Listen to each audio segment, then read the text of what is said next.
Hello everyone, welcome to the course on Health Humanities, Indian and Western Medical Knowledge Traditions. This is part of Module 2, Critical History of Medicine, and this lecture is in lecture number 9 on Health and Medicine Across Time, 3rd. In this lecture, I will talk about the origin and development of medicine in the 18th century, where I will talk about different people who have contributed to the advancement of medicine. And here I will discuss about Albert Owen Haller, William Cullen, John Brown, Erasmus Darwin, Edward Jenner, John and William Hunter. When we think about the development of medicine in the 18th century, we witness that the colleges and universities were having patronage by the kings, and the patronage has provided a lot of funds to the universities and colleges, which has led to a number of inventions, discoveries, and progress in science and philosophy.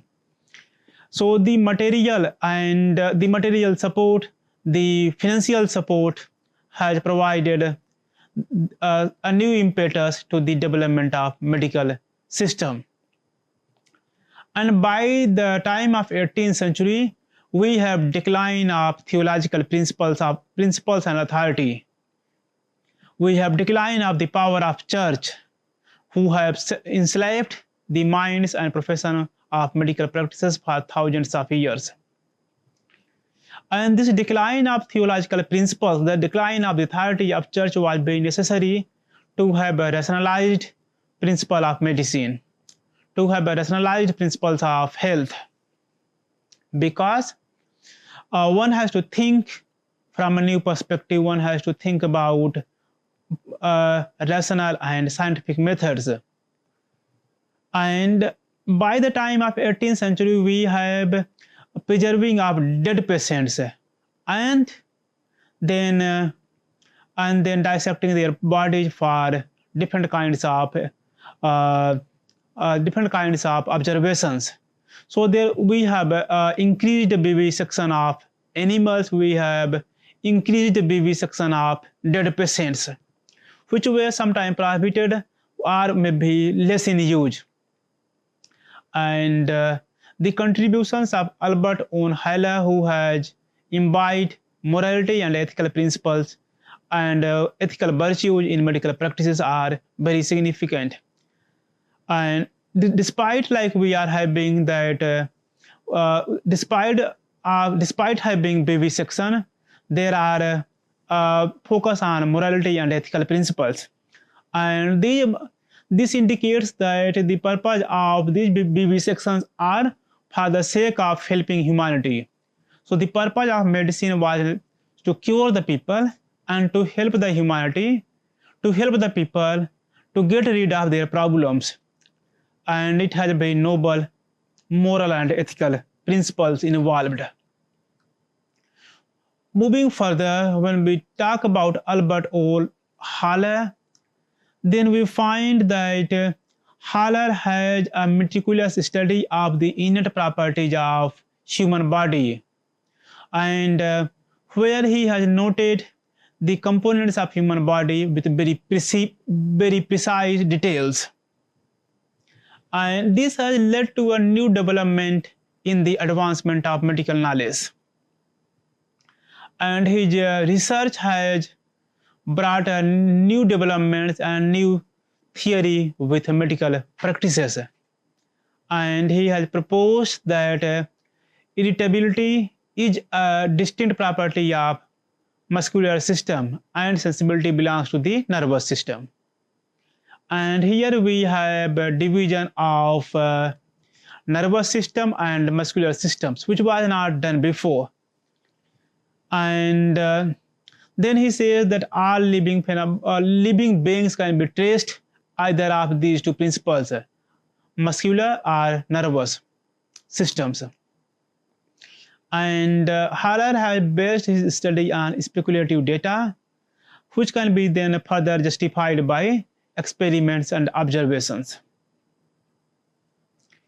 In his research, he has talked about different types of physiology, and he wrote a treatise called Elements of Physiology, which ranked him as the father of physiology. He further talks about that animals and human beings have power of knowing their enemies by their instinct or by their nature.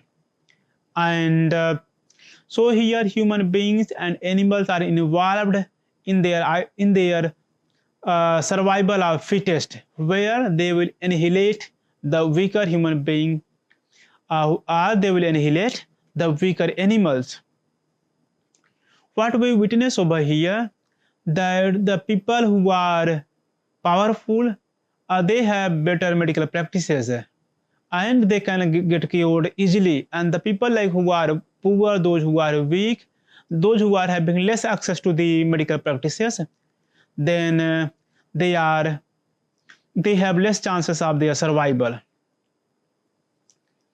Further, Albert von Haller talks about a psychophysiology which aims to reveal the complete human nature, where it talks about the unification of body and mind, where it talks about a moral framework, and and the purpose of moral framework is to explain the connection of human beings to different other human beings. And in this way, in Haller, we also find that medicine has a much higher purpose. Apart from curing, it has a moral framework, and it has focused upon the unification of body and mind. Further, the purpose of medicine is to help one another, and it has some kind of divine force. So in this way, we find that despite having some kind of advancement in medical practices, a lot of focus is on some kind of noble causes, on some higher principles. Coming to William Cullen. William Cullen has given the English translation of Haller's Outlines of Physiology, and this book is the seminal work on medicine, and which has helped people to understand the idea of medical practices. He also wrote his treatise called First Lines of the Practice of Physics, and which has been considered to have very seminal contributions in the field of medicine. His other treatise is on Materia Medica, where he talks about practical aspects. He provides the rules of investigation and observations. Further, Cullen has developed a system of classifying disease based upon his observable symptoms, that one has to observe the body of the patient, and depending upon the systems, one has to classify the disease. And in this way, he has categorized the disease as nervous disease, disease from bad habits, and local diseases. Further, Cullen has emphasized on the idea of environmental factors and how climate can affect one's health. And in this regard, we find the harmony between nature and scientific progress. On one side, Cullen focuses upon investigations and observations and symptoms. On the other side, he focuses upon the role of climate and the environmental factors and how they affect one's health. Another name which comes in the development of medicine in the 18th century is John Brown, and he has introduced a new hypothesis of the theory and practice of medicine, and he has critiqued and challenged the idea of Cullen, which means he has critiqued the idea of observation, the idea of the practical aspects, and the role of nature. and he has emphasized the therapeutics and the role of melody. He wrote a treatise called Brownian System of Medicine, where he adhered Haller's physiology, and he has talked about the idea of irritability and contracticity, excitation and non-excitation, to help the people to understand the nature and cause of disease and suggest appropriate cures. And his idea of excitation and non-excitation, he has talked about how wines and alcohols can be the important drugs which can be used to treat the ill and sick people. Further, the contributions of Erasmus Darwin are significant. He has been a poet and a medical man, and his important poets are the Botanical Garden and the Temple of Nature. His views on physiology was not accepted during his time, but became popular later on, and he critiqued Brown's notion of medical system. And in his book Zoonomia, or the Laws of Organic Life, he talks about the laws of organic beings, the hypothesis of evolution, which was later adopted by his grandson Charles Darwin. And in his book Zoonomia, he rejects a biblical chronology that human beings are created by God, and then we have different layers of human, God, animals, creatures, different creatures. Rather, he says that we have evolution of human beings from one single particle, and all the warm-blooded animals have single roots, suggesting that one can study animals to find out certain kind of problems in the body of human beings. Certain experiments can be done on the body of animals, and then they can be adapted to the human beings. In this way, Erasmus Darwin has talked about the evolution of human beings and then practice of medicine on animals and then in turn on human beings. Edward Jenner has further talked about the use of vaccines for different types of viruses. What we witness over here that he persuades his patients to get injected vaccines. His methods were not approved earlier, but then his contemporaries accepted later on. And one of the best contribution of Edward Jenner is the invention of the vaccines for smallpox. And he says that smallpox are not some kind of divine wrath. Rather, this is a kind of disease which can be cured by vaccinations. And his invention of vaccination led to the era of preventive medicines for contagious diseases. He has discussed, he didn't write any particular medical treatise, but he wrote his memoir, The Origin of Vaccine Inoculation, where he has talked about how he persuaded the people and then how people followed his method of vaccination, and they were helpful for people in getting cured their diseases. Finally, we'll talk about John and William Hunter.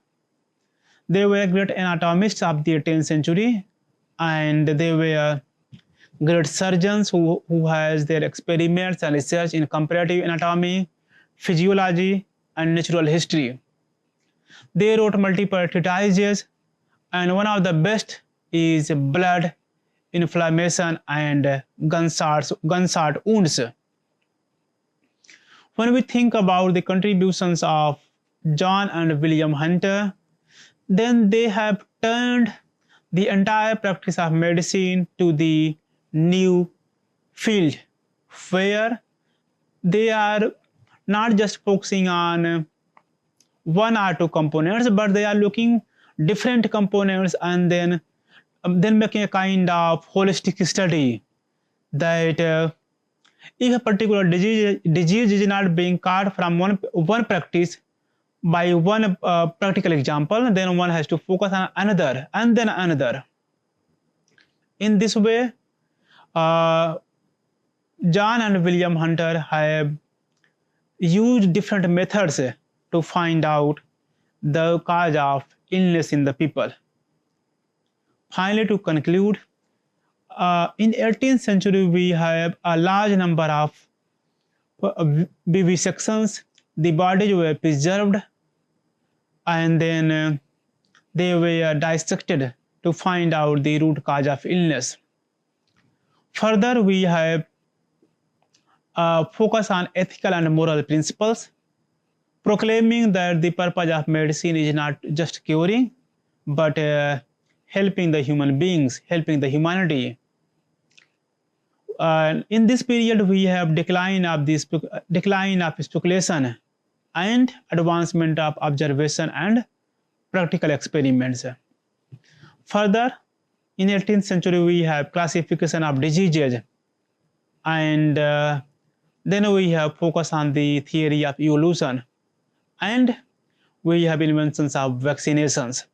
So in this way, we find that 18th century is providing advancement in medical as well as ethical principles, and medicine and ethical principles should go hand in hand. And I end over here. Thank you.